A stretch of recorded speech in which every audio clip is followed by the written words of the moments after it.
ગણેશ મહોત્સવને લઈ જામનગરના જુદા જુદા સ્થળોએ ગરવા ગણેશજીની સ્થાપના કરવામાં આવી છે. અંદાજિત 300 જેટલા સ્થળોએ ગણેશજીના પંડાલ ઊભા કરવામાં આવ્યા છે. ત્યારે જામનગરમાં ચાંદી બજાર વિસ્તારમાં ગણેશ મરાઠા મંડળ દ્વારા જે ઉત્સવ ઉજવવામાં આવે છે, જે ખૂબ આકર્ષિત અને અદ્ભુત હોય છે. આ વખતે મૂષક પાલખીમાં ગણેશજી બિરાજમાન છે અને તેમાં જુદા જુદા ધાર્મિક કાર્યક્રમો ઉજવાઈ રહ્યા છે.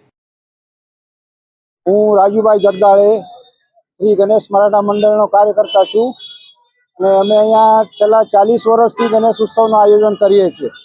અમારી વિશેષ મહત્વ તો અમે પૂર્ણપણે માટીની મૂર્તિ બનાવીએ છીએ અને આ વખતે તો અમે મૂષકના ખંડે પાલખીમાં ગણેશજીને બેસાડીને લઈ આવ્યા છીએ અને અમારા પંઢરપુરના ખૂબ જ પ્રખ્યાત એવા વિઠ્ઠલનાથના દર્શન જામનગરવાસીઓને કરાવીએ છીએ અને સાંજે સવારે 8:30 વાગે આરતી હોય છે, રાત્રે 8:30 વાગે આરતી હોય છે અને રોજ નિત નવા ધાર્મિક કાર્યક્રમો અમે આયોજન કરીએ છીએ.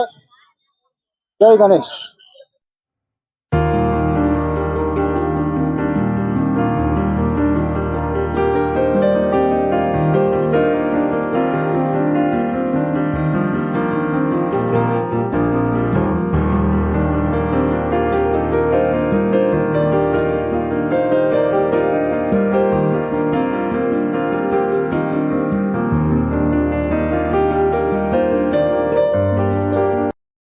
છેલ્લા 40 વર્ષથી આયોજિત આ ધાર્મિક કાર્યક્રમમાં સહભાગી થવા માટે સવાર સાંજ શહેરીજનો ઉમટી પડતા હોય છે અને ખાસ આ સ્થળે ગણેશજીની મૂર્તિ ઉપરાંત ચાંદીના ગણેશજીની મૂર્તિ પણ રાખવામાં આવી છે, જેનું જબરું આકર્ષણ જોવા મળે છે.